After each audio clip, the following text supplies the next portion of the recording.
Now, I can't hear anything because I think I've got a cold coming. So if you can't hear me, we're in trouble. I'm just going to speak loud enough so I can hear myself.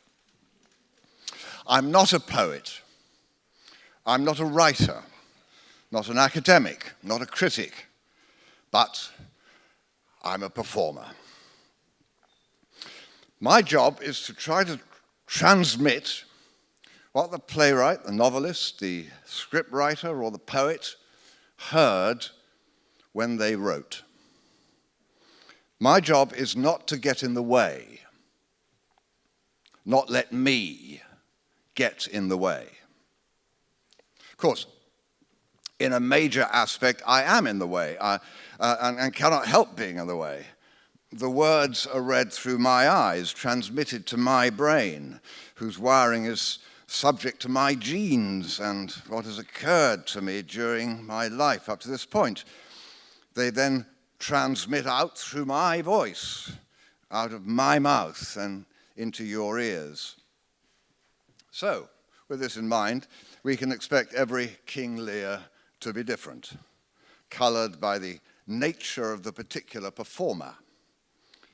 And this is aside from any directorial slant that's been imposed from without. Now we have, of course, some great mimics. Rory Bremner, Tony Hopkins, not to mention the crowd on Radio 4. But they can only mimic the externals. They can only guess at the soul within. And in the great performances, it is the soul that is speaking. Performing, I think, is sometimes mistaken for something that stands alone. But at its best, it's about communicating. Communication between the actor and the listener. And just as the actor should be prepared, so should the listener. Mostly they are. The often exorbitant ticket prices have a way of focusing the mind on the moment at hand. When I do a play, my primary concern is the first 5 minutes, and to let the audience know that they're in safe hands. If they will shut out the problems of their day, forget the weather, and whether their companions will enjoy it, ignore the person coughing and sitting too high in front of them, and open up their hearts and minds to the world that is before them on the stage, then there is a slim possibility that between us we can make some magic. Yet, like making wine, there's little way of knowing whether the elements needed, the writing, the directing, the acting, and the audience will coalesce in such a way as to make magic. I've always noticed the way many people remember their greatest Hamlet, their greatest Peer Gynt or Coriolanus, as the one they saw in their teens. For Chanel, my wife, for example, no one will ever touch the magic that was David Warner as Henry VI, sadly. And I suspect that during these formative years that we are at our most open to the emotions that can be tapped into by great players interpreting great writers. But I digress slightly. For tonight, I want to talk about how I approach reading poetry. Now, this is my way. It's a personal way, not something I was taught, but a method I came to as an instinctive rather than intellectual being. Now, of course, from the way I see it, there's a dazzling range of what is referred to as poetry, from the haiku to the limerick, doggerel to the romantics, Wordsworth, Milton, Plath, Frost, Heaney, to mention but a few, and Jackie, of course, Macca. They require different things from the reader since they were written by different minds in different moods. But one thing I am sure is that poetry should be read and listened to out loud. Seamus Heaney used to tell how he'd always been held at bay by T.S. Eliot's four quartets, by the bigness of the structure and the opacity of thought, until he heard a recording of them by the actor Robert Speight. Then, what had been perplexing when sight read for meaning only became hypnotic when read aloud. Well, I'd always quite enjoyed reading poetry, but had never had much opportunity or desire to read it out loud. It wasn't until the late Josephine Hart began inviting me to read at their evenings at the British Library that such an opportunity offered itself. Evenings reading Milton, Auden, Yeats, Plath, and the one she always assumed and seemed to land me with, T.S. Eliot. If, by the way, you've never been to any of those readings at the British Library, I do recommend it. They're fantastic. Some really great actors reading some great poems, and I think they happen every 2 or 3 months. So do try.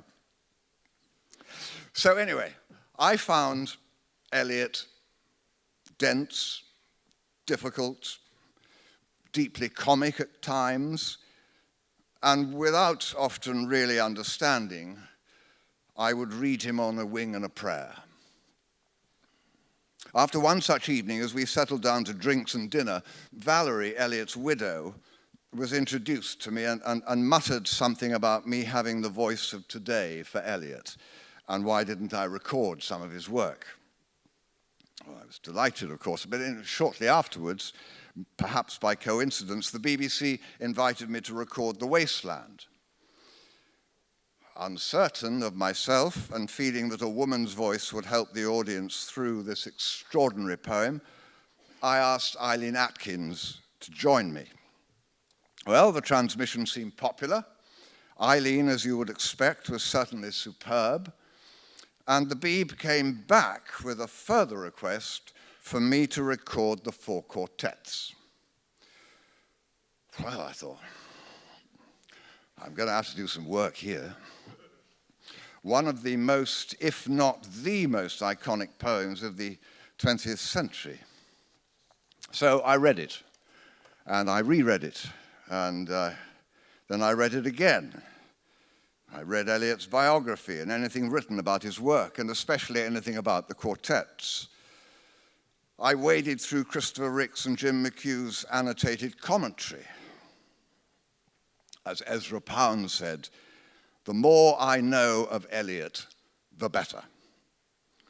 I watched obscure American academics teaching the quartets on YouTube, and that finally pushed me over the edge. So I put it to bed for a bit. Now, there's something like photosynthesis in performance. I mean, a tree will draw minerals from the soil and the water it takes up. The sunlight on the leaves will convert the water and CO2 into oxygen. It will know where the cold wind blows and where the sun will shine. And if its seed has been planted in a fortuitous spot, it will thrive. No tree is ever identical to another. And of course, we are like that. None of us are identical, not even twins. But if we have lived a while, and if we listen to ourselves and watch others and listen to their wisdoms, then, like a tree who itself probably has no idea how it's done, we can produce the miracle of a leaf or two. Thus, any person reading a poem will read it differently.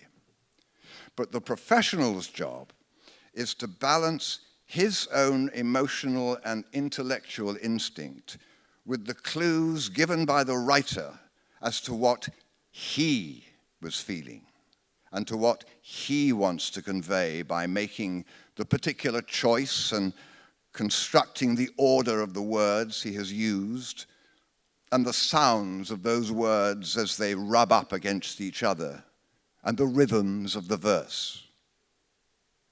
As Robert Frost said, the sound of sense is lost unless we hear it. If poetry is an attempt to express the inexpressible, then the connection between the poem and the listener is inexplicable. The feeling for symbols and rhythm, penetrating far below the concise level of thought and feeling, invigorating every word, sinking to the most primitive and forgotten, returning to an origin and bringing something back, fusing the most ancient and most civilized mentalities. This, Eliot said, is what he was striving for, that profound and rare poetic gift. And if a performer is to do his work properly, that is what he must strive for. He is the mouthpiece through which the poet's soul can emerge. That's asking a lot of anyone, and of course, mostly we fail.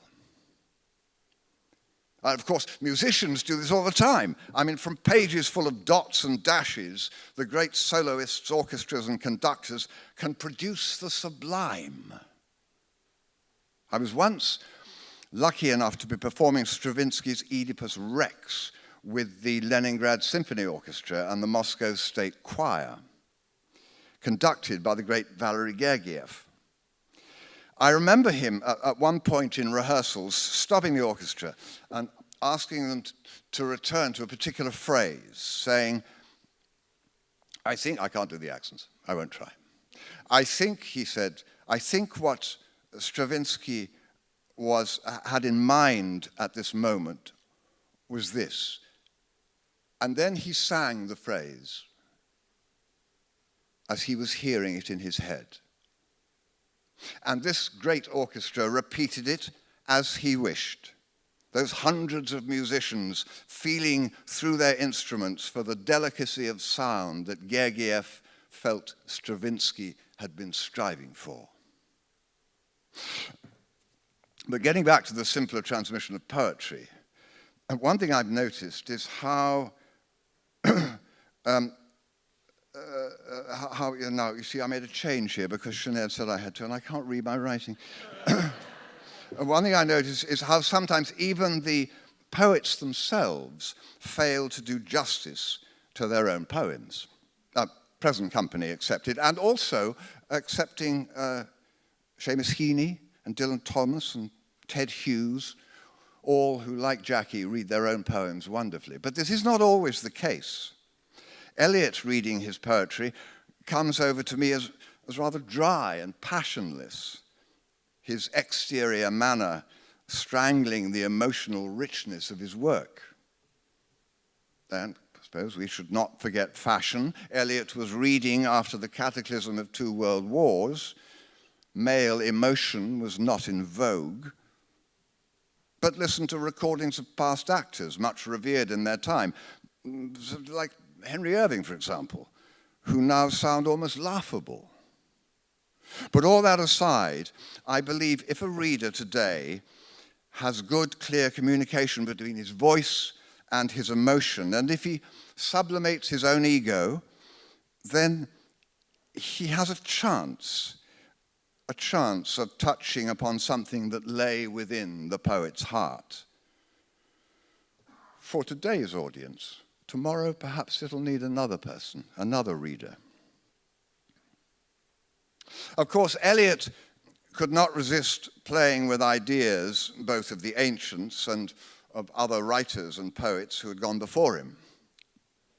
And these clevernesses sometimes elucidate his meanings, and so for a student they are important to study and understand. But for the general listener, such as myself and perhaps more than a few of you, the true message of the four quartets will emerge in your gut and not in your brain.